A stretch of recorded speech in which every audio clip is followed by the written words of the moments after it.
जय श्री कृष्णा दोस्तों, मैं हूं नरेंद्र अग्रवाल और आप देख रहे हैं नरेंद्र अग्रवाल यूट्यूब चैनल। आज इस वीडियो में हम आपके साथ दशा माता की 8वीं कहानी शेयर करने जा रहे हैं। इससे पूर्व हमने दशा माता की 7 कहानियां आप लोगों के साथ शेयर की थी। तो आइए शुरू करते हैं, 8वीं कहानी को सुनते हैं। मेरा आपसे अनुरोध है, रिक्वेस्ट है, एक बार यदि आप दशा माता की कहानी को सुनना प्रारंभ कर देते हैं तो पूरी कहानी सुनिए। ऐसी मान्यता है, दशा माता की कहानी सुनने मात्र से ही घर की सारी समस्याएं दूर होने लगती है और आर्थिक समस्याएं खासकर दूर होने लगती है। तो आइए शुरू करते हैं। ये बात बहुत पुरानी है।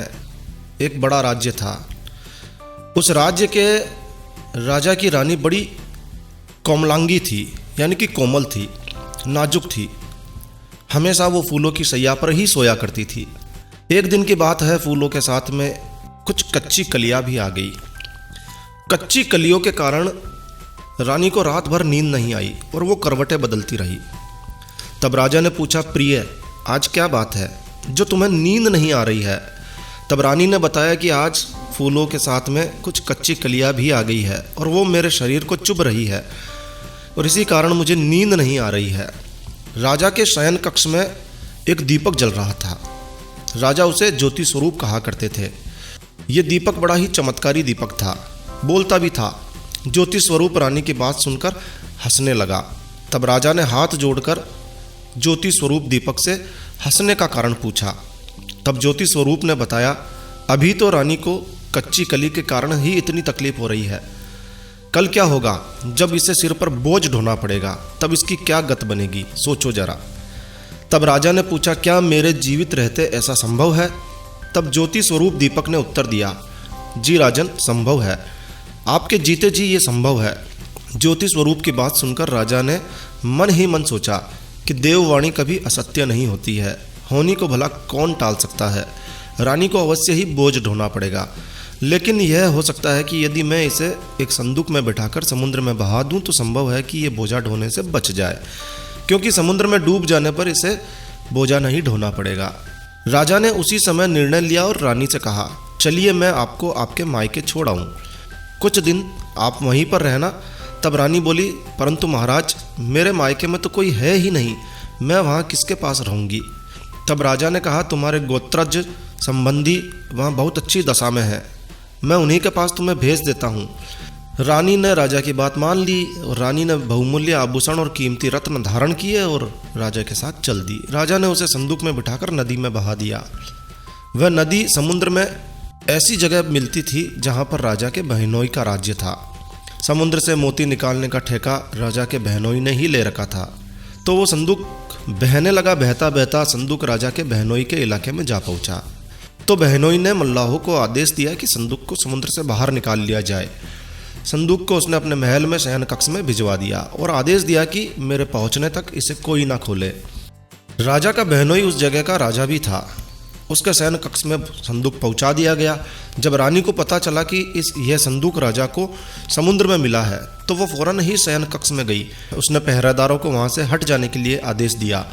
रानी के आदेश पर पहरेदार चले गए। रानी ने संदूक को खोला। उसे संदूक के अंदर 16 श्रृंगार किए एक स्वर्ग सी सुंदरी मिली, अप्सरा जैसी दिखाई दे रही थी। रानी ने अपने मन ही मन सोचा, यदि राजा इसको इस दशा में देख लेंगे तो इसके ही हो जाएंगे और मुझे छोड़ देंगे। और इसीलिए उसने उस रानी के सारे जेवर कपड़े उतार कर उसे फटे पुराने कपड़े पहना दिए और फिर से संदूक में बंद कर दिया। राजा जब महल में आए तो उसने रानी को अपने शयन कक्ष में बुलाया और रानी से पूछा, क्या तुमने देखा है इस संदूक में क्या है? रानी ने उत्तर दिया, मैंने कुछ नहीं देखा है, मुझे कुछ नहीं पता इस संदूक में क्या है।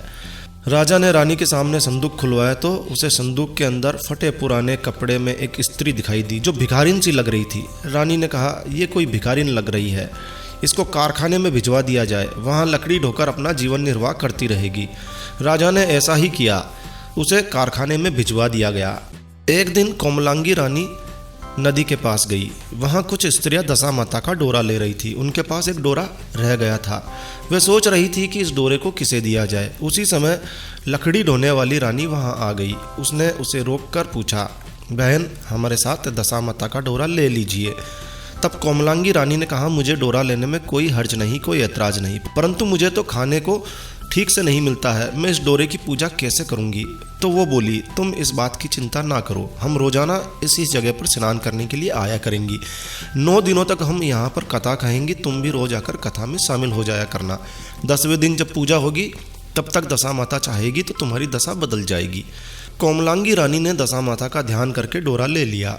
उसी दिन कोमलांगी रानी के पति को यह चिंता हुई कि रानी को संदूक में बंद करके तो बहा दिया, परंतु उसका कुछ पता नहीं है, ना जाने वो किस हाल में होगी।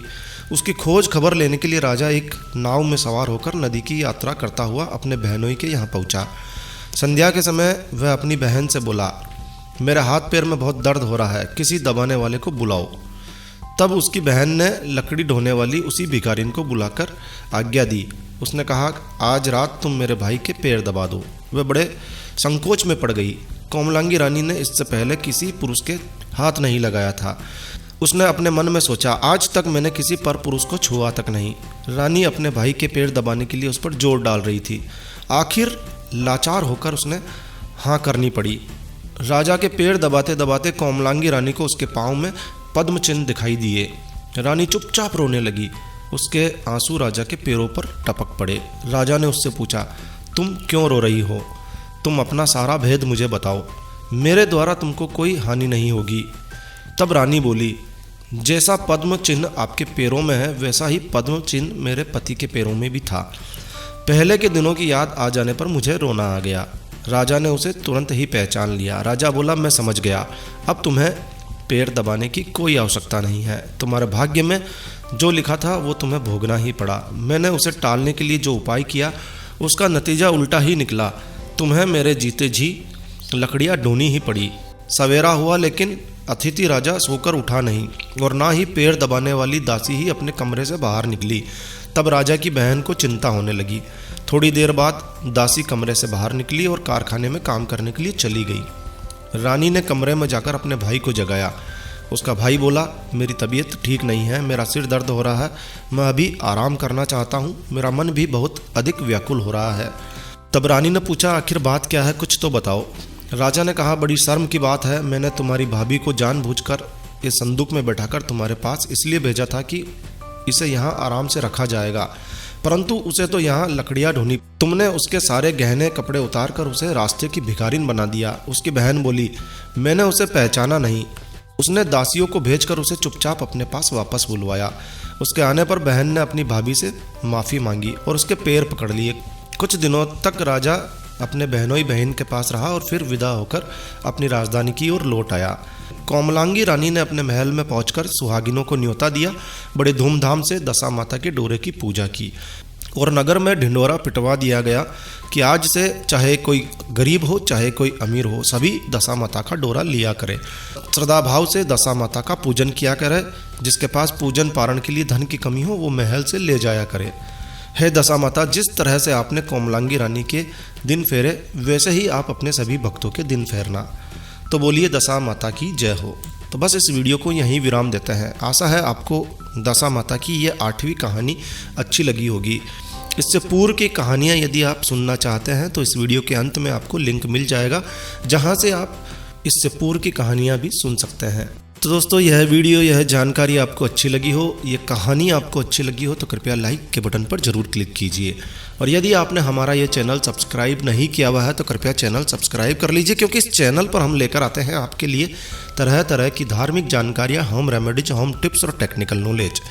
सब्सक्राइब करने पर आपको हमारे नए वीडियोज़ की अपलोड्स लगातार निरंतर मिलती रहेगी। तो कृपया सब्सक्राइब के लाल बटन पर क्लिक करके चैनल सब्सक्राइब कर लीजिए। और हाँ दोस्तों, सब्सक्राइब करने के तुरंत बाद घंटी के बटन पर भी अवश्य क्लिक कीजिए। तो एक नया वीडियो, एक नई जानकारी लेकर मैं आपका दोस्त नरेंद्र अग्रवाल फिर मिलूंगा। तब तक के लिए stay healthy, stay happy. Thank you for watching my video. Thanks. जय श्री राम, जय हनुमान, जय दशा माता।